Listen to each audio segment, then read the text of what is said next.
have you made a decision on whether you intend to run for Congress, Mr. Gingry's seat? Let me ask you something. Can you keep a secret? Sure, it's just between us and the 300 people in the room. Yeah, so can I.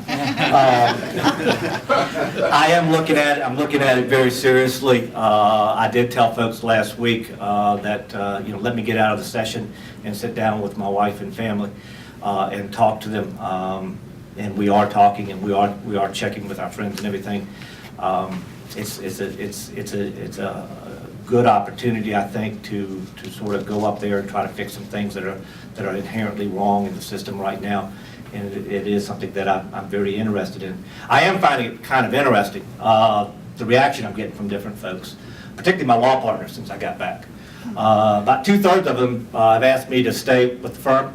About 1/3 of my partners have come and start to come up with new drapes for my office after I leave. So it's been kind of interesting along those lines.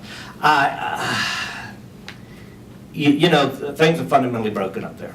And I think that we need to have more people in Congress that are workhorses, that are reformers, that are problem solvers.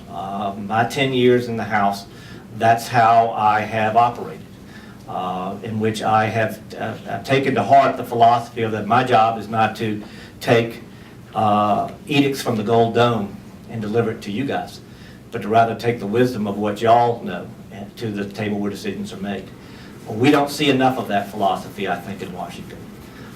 We don't see enough folks simply willing to roll up their sleeves and attack problems from a conservative standpoint.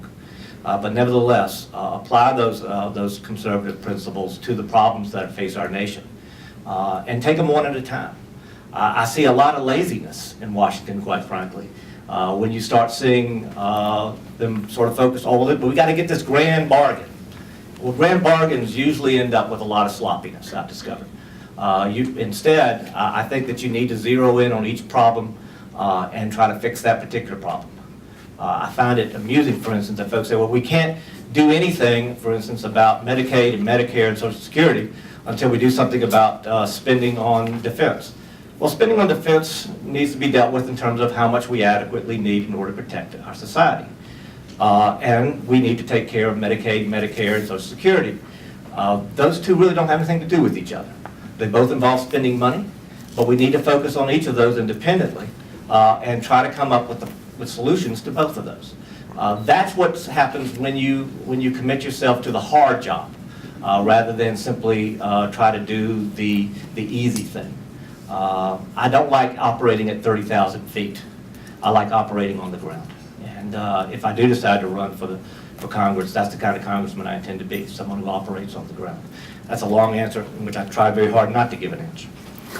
Who's next? Because when I asked Representative Lindsey that question, I didn't realize you were sitting back there, so it was kind of funny when I realized that. Now you are running for the 11th District. You announced a week ago today. Announced a week ago today. And why are you running for the 11th District? Several reasons. There are some very practical reasons, but the overarching reason is we need to have, with the logjam in Washington, the inability or the lack of interest in really getting anything done up there to fix the economy, which is by far the #1 issue on people's minds.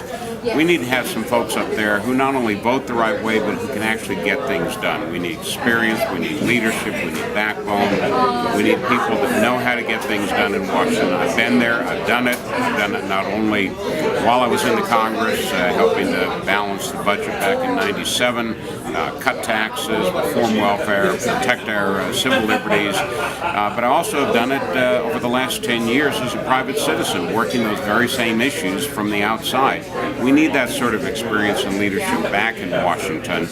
I've spoken with the Republican leadership and confirmed that I'll go back in with my 8 years seniority, which again is, from a practical standpoint, is extremely important in being able to get things done up there rather than go in as a novice at the back of the class. Gotcha. So what have you been doing since you left Congress? So you left Congress when? Refresh my memory.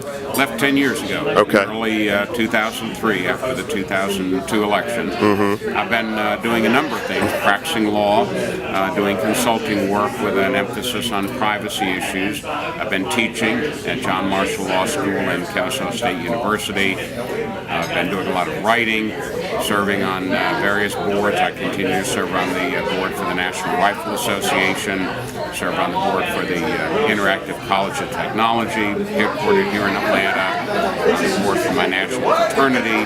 So I've been very active not only in the practice of law and writing, but also in community and business affairs. It seems interesting to me, you left Congress in 2002 to do other things. Why in the world would you want to go back? Because I care so deeply about this country, and I do know that despite what seems to be happening in Washington, which is nothing to really solve problems, I know that things can get done. Ronald Reagan did it with the Democratic Congress. Newt Gingrich did it with the Democratic president. Simply because we have two parties in control of various branches of our government doesn't mean we can't get things done. We can. And it bothers me terribly, and it bothers millions of Americans that nothing is getting done up in Washington because of this deep, unnecessary partisanship.